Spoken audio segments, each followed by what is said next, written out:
This is the medieval map. This is not.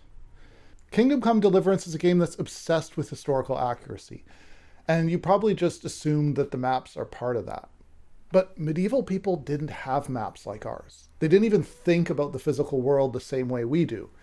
The truth is that these maps are totally anachronistic, not just in the way they look, but in the whole way that you, as the player, use a map to navigate the world at all. By the end of this video, I'm going to actually help you think a little more like a medieval person, but we're going to start with the maps.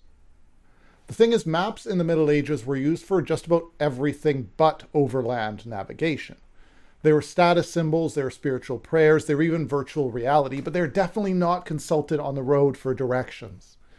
The most famous medieval maps today, which you've probably seen, are the Mappa Mundi, like the Hereford Mappa Mundi made about 100 years before Kingdom Come's setting in 1403. This was not a physical map. I need a whole video to talk about Mappa Mundi fully, and I'll have one soon, so subscribe if you like this kind of content. But this map is like a way of telling stories about different parts of the world, expressing spiritual, not physical truths. That's why Jerusalem is at the center and paradise is at the top. No one's using this to actually know what compass direction something is in. No one cared about putting that on a map. Now, everyone likes to think that because of this, medieval maps were just inaccurate and badly made, but it's not true at all. Basically, no one used maps to travel in the first place. The only maps in medieval times that were actually used for navigation were ones like this, Portolan charts, and that was only on boats. Other than maps in the churches and the Portolan maps, any other maps were usually just commissioned by rich people to put on their walls. And that's because maps were friggin' expensive to make. The first recorded paper mills in Bohemia didn't come around for another 100 years after the time of Kingdom Come. Instead, we're talking about parchment, the incredibly valuable, incredibly expensive stuff made from the dried and stretched skins of animals, usually goats and sheep. So these maps that Henry carries around, they'd probably be worth as much as a whole property in Bohemia. Now, there are some maps that were used while preparing for travel in Henry's time, like these. They're perspective drawings of cities with certain features exaggerated. These show the big features you'd see on approaching a town and the terrain, which would be useful in a very specific case, like if you're a military commander who wants to know how he can approach and take a city. Now, interesting, Kingdom Come did put time into making town maps that sort of copy this style. They're still too precise with the street layout, but they at least do this flat, artistic, skewed perspective, so props to the art team. But fundamentally, even these maps are centuries away from medieval people. See, we're used to seeing our maps from overhead, which is why they're like that in Kingdom Come. So why didn't medieval people make maps like ours, when it seems so obvious to draw streets the way we do? Well, the answer is that thinking about the world from a top-down view like we do is actually pretty unnatural. The first satellite-style map is usually credited to Leonardo da Vinci in 1502, 100 years after Kingdom Come, with his map of Imola. And this was a cool map, but it was just totally forgotten and resurfaced only hundreds of years later.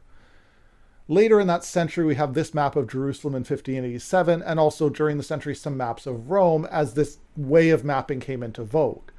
Now, it's natural to you and me to think of the world this way, but the reality is it is weird to see the world from above when you go everywhere on foot. So when you're hearing that medieval maps were so woefully inaccurate, it's not really true. It's just that they didn't care about making maps the way we would. It wouldn't have made sense to them. It's a different paradigm of how to imagine the world. So if people didn't use maps for navigation, how do you get to somewhere you don't already know? Well, first of all, you have to consider that most medieval people rarely traveled far from home. And whenever they did, whether that was pilgrimage or market or for war, they had to figure it out on the way. In Kingdom Come, you've probably noticed how rivers shape the landscape. The Sazava, the Elbe, they're not just scenery. In medieval Bohemia, rivers were the highways of their time. Following a river was foolproof navigation. You couldn't get lost, and every major settlement was built on one. Okay, but what about when you needed to leave the river? Well, things would get dangerous. The wilderness of 15th century Bohemia wasn't safe. In Kingdom Come, you go over cross-country pretty easily. But in the real world, leaving established paths was really dangerous, and not just because of bandits. Dense medieval forests were genuinely disorienting, and trails could quickly be invisible. Animals like boars, bears, and wolves were actually real threats. Without modern landmarks or compass navigation, it was terrifyingly easy to lose your way. Medieval trade guilds often required the members to travel in groups and stick to established routes. But they weren't marked with signs. They were just known through oral tradition and sometimes through written itineraries passed down through generations of merchants. The directions were valuable trade secrets, carefully guarded and shared only within the guild. So what would these directions have looked like? Well, they've been written or given to you orally. So imagine you're a merchant headed from Prague to Kutna-Hora in 1403. Instead of pulling out a map, you'd have those written instructions, and they might read a little like this. From the Prague markets, follow the Vltava south for 1 day's journey until you reach the monastery with the red roof. Take the rightward road past 3 villages. The third has a tall church with 2 spires. When you see the old oak marked with a cross, turn toward the morning sun. You'll reach Kutna-Hora when you hear the mining bells. Now, this way of giving directions actually reveals a really powerful connection between ourselves and medieval people, because this is exactly how we give directions, or how we used to before we just sent pins on GPS devices. When I was a teenager, I might tell my friend, oh, go down Main Street until you see the big church, then turn right, and the blue house is where the party's at. So medieval navigation wasn't primitive. It was profoundly human, based on landmarks people could see and recognize. This is exemplified in how distances were pretty much never measured in an objective way like miles, but always in hours or days by walking or sailing. Henry would have understood distance through time and experience and the real world. Traveling was a way to get from here to there. So in a way, we could say that medieval people were always traveling in straight lines. And we actually have a whole slew of itineraries from medieval times, and when you put them in visual style, we call them strip maps. And, for example, these ones were made before the time of Kingdom Come by the Englishman Matthew Paris, so they're totally authentic. They chart the journey from London to Jerusalem, a pilgrimage, by a series of straight lines and landmarks and days needed to travel between them. Amazingly, these would have been used for virtual pilgrimage, maybe even more than real pilgrimage. Monks who were cloistered and not allowed to leave their monasteries would use these artistic pieces during meditation to imagine themselves traveling to Jerusalem, reaching great landmarks, and going on the journey in their imaginations. They weren't meant to be accurate from above, because why would they? Medieval travelers navigated from point to point, not by looking down from the heavens. They would have to ask around on how to get to the next landmark, and then try their damnedest to not get lost on the way there. To me, the most fascinating thing about medieval people is how they were similar to us in so many ways, but they thought about the world so differently, especially in a spiritual manner. No matter where you traveled, churches were always important.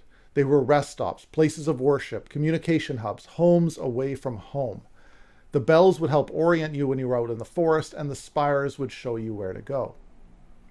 You know, the people that inhabit Kingdom Come Deliverance had something special when it came to traveling, something we've lost. For medieval people, a journey involved connecting with communities along the way and truly knowing the land. Each village, each monastery, each landmark was a point of human contact, a place where travelers could refresh both their sense of direction and their understanding of where they were in the world. We, modern people, are far less connected, less human, less social when we travel. We started to change on this the more efficient we got, and the better our transportation got. The world, now, to us, is a series of lines and points. I get in my car, put a destination in the GPS, and I never have to talk to anyone, or pay attention to any terrain or settlement, even if I go all the way across the country. We've changed. But okay, let's come back to Kingdom Come. I got a little off track there. Maybe we've changed, but for those of us who still play this game, we're clearly in love with medieval history in one way or another, and this game did make its choices consciously. So why are the maps anachronistic? Obviously, Kingdom Come takes plenty of liberties with history. It's a game. Quick saving, fast travel, crosshairs during battle, of course they aren't historical. Now I can tell the developers at Warhorse made their maps consciously. They're trying to bridge a gap between medieval and modern ways of seeing the world. The map plays up to our sense of medieval art in their strange perspective and flatness, but they also show the roads and pathways and rivers in the right accuracy so your compass works. It's a clever compromise in the end. It's authentic enough to immerse us in the world, but practical enough that we can actually play the game. The map system ends up being a translator, helping us experience that medieval world through interfaces we understand. For us, overhead maps are just so incredibly natural that not having them to travel is disorienting. And a cool part about Kingdom Come is it gets a few other things right when it comes to medieval navigation. Even if the beautiful maps are more modern than medieval, the game helps you experience life more like a medieval person in some ways. So what do I mean by this? Well, take the fog of war and the gradual map exploration. This captures a medieval reality that you never really knew exactly where you were going and what it would look like when you got there. People could describe it, but there was no video, no pictures. Medieval travelers discovered the landscape gradually, one landmark at a time, just like we do in the game. And when you finally stop looking at the map almost at all, and you're navigating Kingdom Come purely by instinct, when you know the lands and the hills and the landmarks and the distances, then you're experiencing the world like a medieval person. And that makes Kingdom Come Deliverance special. So the next time you're playing it, try this. Close the map, navigate by what you can see.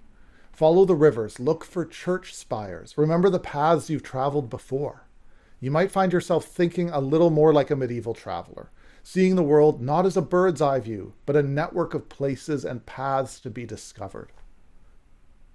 Well, if you like this dive into video games and medieval navigation, hit subscribe because I'm making videos all the time about this kind of stuff. Let me know in the comments about other aspects of medieval life or maps that you'd like to know more about.